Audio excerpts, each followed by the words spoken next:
Kočky, ja vás tu vítam na Fight Night Challenge, tak začnem takto s tebou, Cindy. Na aký zápas sa najviac tešíš, samozrejme? Na Erika aj na Pimpu. Fantastické. Fantastické, že? Fantastická odpoveď. Ideme takto ďalej, baby. Na ktorý zápas sa tešíš ty najviac? No, baby je. Najviac sa teším asi na ženský zápas, Lonočka versus Pimpa a možno Miri a Fiki Sulík. Fantastické, takisto. A na ktorý tešíš zápas sa ty najviac? Samozrejme na baby, ako inak, to bude podľa mňa epické. Áno, na baby. Fantastické. Teria, ty ako vlastne účastnička Fight Night Challenge, ktoré sa zrušil zápas, tak na ktorý zápas tešíš vlastne ty? No, na ženský. Akože úplne, že som strašne zvedavá, jak to medzi babami bude, že jak to natrénovali. A tiež ešte na ten finálny, na Streets of Philip versus Flex King. OK. A ešte mám jednu otázočku pre vás, takto povedzme tu pekne ukáž.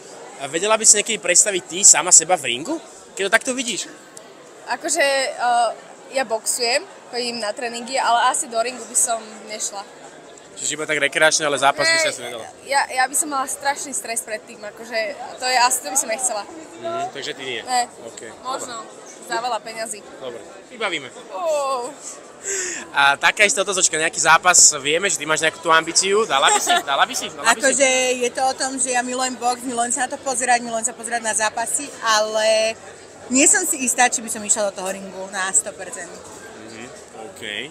Taká istá otázočka je pre teba, vedela by si predstaviť zápas? Nie, ja sa neviem byť, ja neviem, čo by som tam robila. A to je práve tá challenge, že by sa akože naučila, že by si trénovala. Prosím, A napríklad Teresa to tak mala, že vlastne ona tomu akože nemala asi nejaký vzťah, hľa si volejbal, pokiaľ viem. Ja by som nedokázala, ja neviem, nie. Aha, takže to sú nejaké bonzovačky z tejto strany. Ja by som musela mať niekoho strašne slabého, lebo ja som strašne slabá. Aha, tak to není problém, to by sa dalo nájsť. My sme ťa vytrénovali, nie? No. Ja som fakt, ja nemám svaly, ja som... Tak potrenuješ reči, vymyslíme.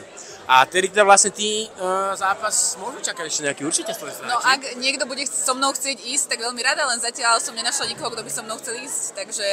Ja som možno tá hráčka si, vieš. No jasné, však akože, tak, nie, mňa to baví, išla by som, ale zase nie som, že nechcem byť že fighter, ja len by som si to chcela vyskúšať a to je celé proste, že uvidíme, že robím to rekreačne, ale dala by som nejaký fight.